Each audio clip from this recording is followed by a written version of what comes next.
Assalamualaikum warahmatullahi wabarakatuh. Selamat pagi anak-anak hebat. Bagaimana kabarnya hari ini? Semoga selalu dalam keadaan sehat dan bahagia.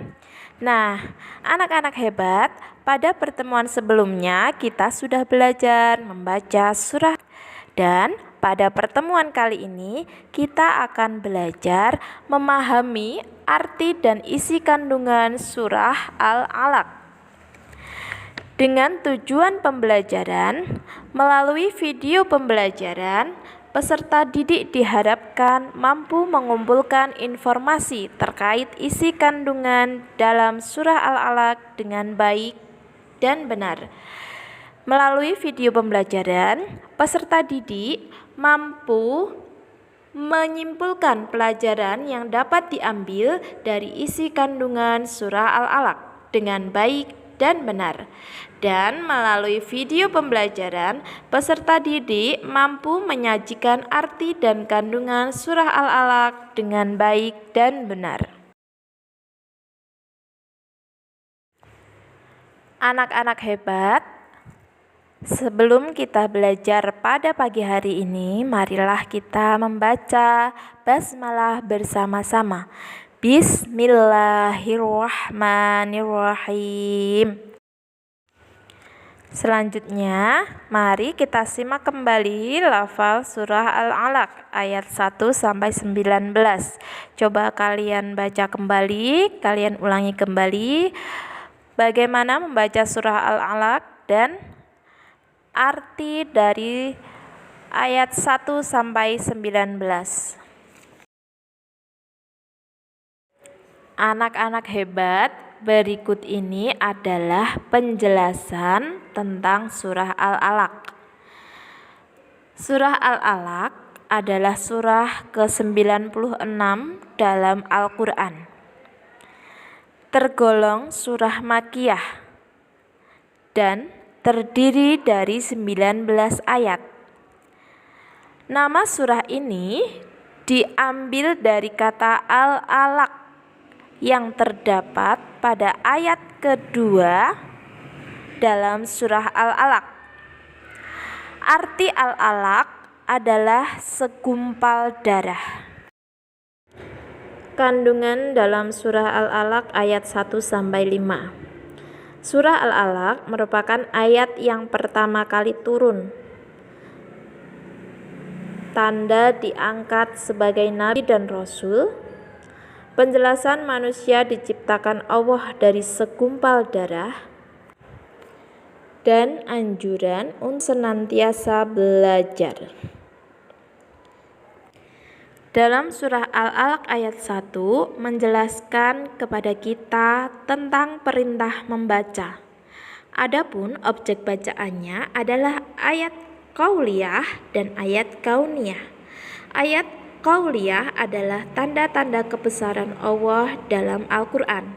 Sedangkan ayat kauniyah adalah tanda-tanda kebesaran Allah dalam alam semesta. Membaca ayat-ayat qauliyah dapat menghasilkan ilmu agama, sedangkan membaca ayat kauniyah dapat menghasilkan ilmu pengetahuan dan sains. Dalam kandungan ayat ke-6 dan ke-7 dijelaskan bahwa Allah Subhanahu wa Ta'ala telah mengajarkan manusia apa yang belum diketahuinya. Namun setelah manusia tahu dan merasa pintar serta cukup, ia berlaku melampaui batas. Manusia lupa bahwa semua yang mereka dapat adalah ajaran Allah Subhanahu wa Ta'ala melalui ilmu. Kemudian pada ayat ke-8 diingatkan agar manusia ingat kepada Allah Subhanahu wa Ta'ala, karena dialah tempat kembali makhluknya. Adapun manusia yang melampaui batas di dunia itu adalah orang yang lupa tempat kembalinya, karena telah lupa kepada penciptanya. Pada ayat ke-9 dan 10 dijelaskan bagaimana Abu Jahal melarang dan menghalang-halangi Rasulullah SAW melaksanakan sholat. Niat Abu Jahal yang melarang beliau menunaikan sholat tidaklah berhasil. Pada ayat ke-11 dan 12 digambarkan tentang keadaan Nabi Muhammad SAW yang diberikan petunjuk dan menyuruh manusia untuk bertakwa kepada Allah Subhanahu wa Ta'ala. Karena petunjuk itulah maka beliau dalam kebenaran, sedangkan Abu Jahal berada dalam kesesatan. Ditegaskan pada ayat ke-13 bahwa Abu Jahal telah mendustakan ajaran yang dibawa Rasulullah SAW dan berpaling darinya.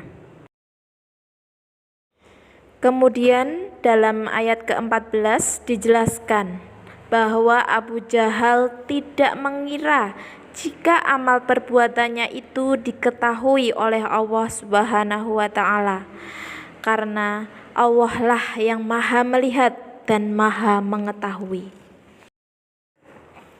Pada ayat ke-15 dan 18 dijelaskan, jika Abu Jahal tetap berbuat demikian, niscaya kelak ia akan celaka dan ditempatkan di neraka. Kelak dia tidak akan mendapatkan penolong, meskipun dia memanggil-manggil golongannya. Sebaliknya, Allah akan memanggil malaikat Zabaniyah untuk menyiksanya. Pada ayat ke-19, Allah Subhanahu wa Ta'ala mengingatkan Nabi Muhammad SAW agar tidak tunduk kepada Abu Jahal, karena dia tergolong orang-orang yang berdosa. Allah Subhanahu wa Ta'ala memerintahkan kepada Nabi Muhammad SAW untuk beribadah dan mendekatkan diri kepadanya. Nah, anak-anak hebat, demikian tadi penjelasan tentang kandungan isi yang terdapat dalam surah Al-Alaq ayat 1 sampai 19. Nah, berdasarkan penjelasan tersebut, informasi apa yang sudah kalian dapatkan? Berikanlah kesimpulan mengenai isi kandungan surah Al-Alaq dan pelajaran apa yang bisa kalian dapatkan dalam isi kandungan surah Al-Alaq. Dan marilah kita akhiri pembelajaran pada pagi hari ini tentang arti dan kandungan surah Al-Alaq dengan membaca hamdalah bersama-sama.